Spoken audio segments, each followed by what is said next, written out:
अब जैसे ये क्रोथा कांड हुआ, इस क्रोथा कांड का यही कारण था कि इस नकली महर्षि दयानंद की पोल खोल दी इस दास ने, और सत्यार प्रकाश नामक जो पुस्तक दयानंद जी ने छापी थी, अपना स्वानुभव लिखा है, तो उसको हम एक बहुत उत्तम पुस्तक माना करते, यानी वेदों से भी प्रथम उसको महत्व देते थे कि वेद हम नहीं पढ़ सकते, और महर्षि दयानंद जी ने वेदों का ही निष्कर्ष निकालकर सत्यार प्रकाश में डाल रखा है।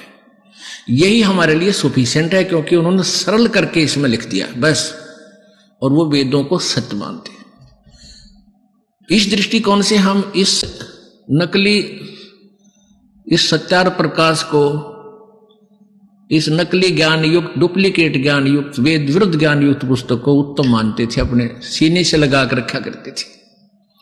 और जब इस दास के ज्ञान नेत्र परमेश्वर ने खोल दिए, तब उस दृष्टि से, ज्ञान वाली दृष्टि से देखा, और सदग्रंथों वाले तराजू में जब तोल के देखा, ये सत्यार प्रकाश तो एक अन्य का भी नहीं, पूरा वेद विरुद्ध ज्ञान से परिपूर्ण है। समाज नाश का इसके अंदर पूरा व्यवस्था है, सुधार तो 100 कोश भी नहीं है। तो इन लोगों ने 2003-4 से संघर्ष शुरू किया था। हमने समाचार पत्रों में सारा विवरण दे दिया, अपनी ऐड दे गए, तो बुद्धिमान व्यक्ति तो समझ जाते थे, लेकिन आम व्यक्ति ये सोचता था कि महर्षि दयानंद पर उंगली उठा हुआ है, रामपाल पागल है। महर्षि दयानंद तो बड़े विद्वान पुरुष थे, एक दंत कथा के आधार से हमने उनको एक सुप्रीम जो है ना विद्वान मान रखा था।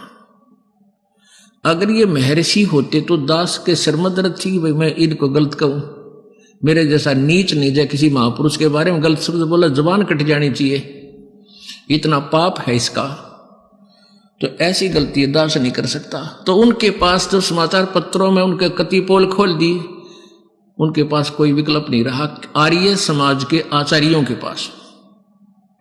तो उन्होंने अपने अनुयायियों को भ्रमित करना शुरू कर दिया कि रामपाल गंदा है, महर्षि जी की जो है ना मिथ्या आलोचना करता है, और फिर उस आश्रम में ऐसा होता है, ऐसा होता है, गंदे लोग रहते हैं वहाँ, ऐसी लड़कियां रखते हैं, फलान करते हैं। मतलब वो बकवाद गढ़ दी जो कि तो देखी जाना सुनी जा, ऐसी बकवाद समाचार पत्रों में भी छपवा दी दुष्ट आत्माओं ने, लेकिन साच को आंच नहीं होती।